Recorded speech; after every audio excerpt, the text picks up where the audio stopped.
తాత చెప్పండి, ఇప్పుడు నెక్స్ట్ పిఎం ఎలక్షన్స్ వస్తున్నాయి. మళ్ళీ ఇన్ని సంవత్సరాలు మోదీ ఉన్నారు, నరేంద్ర మోదీ. ఇప్పుడు మళ్ళీ మోదీ రావాలన్నా, రాహుల్ గాంధీ కొత్తలు రావాలన్నా? కొత్తోళ్ళు ఎవరంటే కొత్తలు కాంగ్రెస్ పార్టీ నుంచి రావాలన్నా, బీజేపీ నుంచే రావాలన్నా? ఎవరన్నా నాకేం చేసాను ఇదే కష్టం నాకు. నన్ను వనబెట్టి పెడతాడు ఆడు, నన్ను వనబెట్టి ఇంటికాడ బువ్వా. సరే చెప్పు, మరి ఎవరు వస్తే మంచిగా ఉంటుంది? ఏం చెప్పమంటావు? మరి నీ ఓటు ఎవరికి? ఎవరికైనా వేస్తా నేను. ఎవరికైనా ఇస్తావు, చెప్పవా? చెప్పు, ఎటు చెప్పాలి? నాకు ఇవ్వను, 1,00,000 రూపాయలు వేస్తావు కనుక. కాదు, ఇప్పుడు ఇన్ని సంవత్సరాల నుంచి బీజేపీ ఉంది కదా, నరేంద్ర మోదీ తెలుసు కదా, నరేంద్ర మోదీ ఆయన 10 సంవత్సరాల నుంచి పాలన చేస్తున్నాడు. ఇప్పుడు కొత్తగా ఆయనకి పోటీగా కాంగ్రెస్ పార్టీ నుంచి రాహుల్ గాంధీ వస్తున్నాడు. రాహుల్ గాంధీ తెలుసు కదా.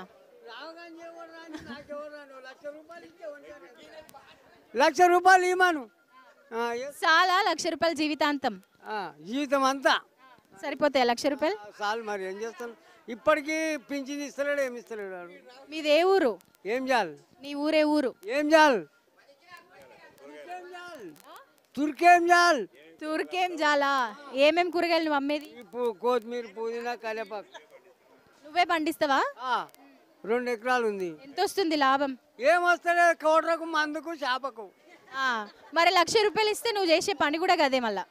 మరి చేస్తూనే ఉంటాయి ఈ పని కూడా. 1,00,000 రూపాయలు ఇస్తే ఏం చేస్తావు చెప్పు? ఏం చేస్తా, తాగుతూనే ఉంటా, పండుకుంటూనే ఉంటా ఇంటికాడ. మరి ఓటు ఎవరికి వేస్తావు 1,00,000 రూపాయలు తీసుకొని? దానికి వేస్తా అప్పుడు అమ్మోకరా.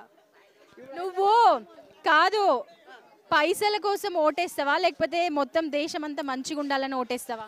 ఎవరు నా దేశంతో మంచిగా లేదు, నా నా తను మంచిగా ఉండాలి. నీ పొట్ట నిండితే చాలంటావు. నా పొట్ట నిండి అంతే చాలు. సరే తాత, పోయేస్తా.